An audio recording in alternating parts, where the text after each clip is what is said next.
Hello everyone, welcome back to another video. In this video I'm going to show you how you can add date and time. I mean current date and current time. Okay, let's do this. So for this actually I'm going to create a table, new table. I will say create table.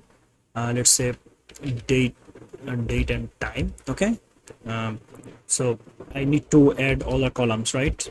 So here I'm going to say that, okay, so I'm going to say here my underscore date, let's say, and the type would be date, comma, my time, my underscore time, and the type would be time. Okay, and actually I'm going to select, show here, select query also, right?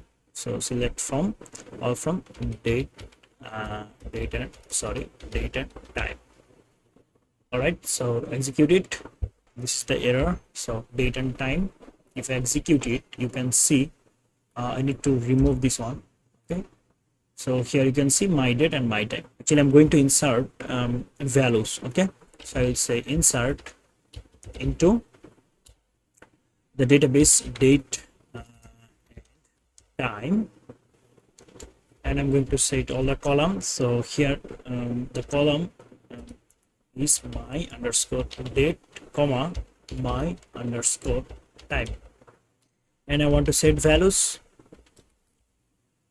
Have to use a function that is called current underscore date, and then you have to give parentheses. Okay, go here, go to the new line, and here what I have to do, give a comma, and then I mean for the next values, and then we need current time also, right? So we have another function that is called current time, and yeah, like this. So you just have to execute it, and here you can see I'm actually recording this in and the date. Here you can see at the top bottom April 9 2025, and here you can see 2025 4th the month is April month. Okay, and the date is 9, and here you can see the time. Okay, so this is how you can actually add current date and time in the database.